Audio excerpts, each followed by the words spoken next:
बऱ्याच दिवसांपासून राजसन्यास हा विषय गाजतही होता. अनेक लोकांनी त्यावर लिहिलं.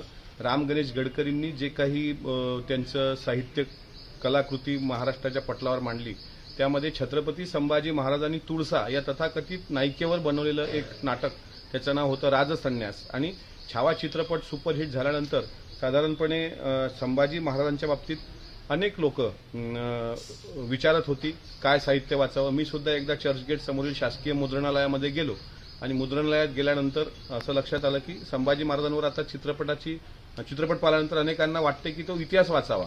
तर त्यामध्ये बऱ्याच प्रती संपूर्ण गडकरी या प्रकरणाच्या खपल्या होत्या आणि मी पण एक ती प्रत घेतली, ती वाचली आणि मग अर्थसंकल्पीय अधिवेशनामध्ये तो मुद्दा मी राज्याचे शालेय शिक्षण राज्यमंत्री पंकज भोयर साहेबांच्या समोर मांडला.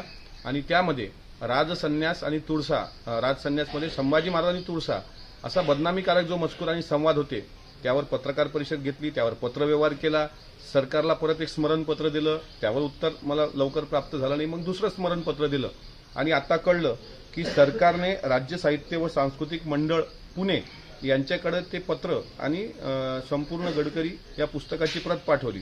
आज एका वृत्तपत्रामध्ये जो लेख छापून आला, त्या लेखामध्ये अमोल मिटकरी कसा चुकीचा आहे हे दाखवण्याचा प्रयत्न जरी झाला असेल, पण राम गणेश गडकरींच्या साहित्याबद्दली काय चूक आहे ते सुद्धा त्यांनी लिहायला पाहिजे होती. मला ते अपेक्षित होतं, नंबर एक. दुसरं असं आहे की राम गणेश गडकरींनी हे पूर्ण नाटक लिहिलेलं नाही. हे त्यांना अर्ध्यातच त्यांचा दुर्दैवी मृत्यू झाला. पण या नाटकाला प्रस्तावना प्रल्हाद केशव अत्रे सारख्या ज्येष्ठ साहित्यिकांची आहे. मुळामध्ये त्यांनी काय लिहावं ह्यापेक्षा छत्रपती संभाजी महाराजांसारखा अत्यंत गौरवाचा आणि अभिमानाचा विषय जो राज्य सरकारला वाटला, त्या व्यक्तीबद्दल काय लिहिलेलं आहे. म्हणून राज्य साहित्य व सांस्कृतिक मंडळाकडे महाराष्ट्र सरकारने माझा पत्रव्यवहार आणि ते संपूर्ण पुस्तक पाठवलं.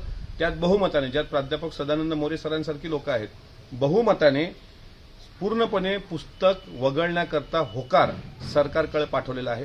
औपचारिक तेवढी घोषणा आता बाकी आहे.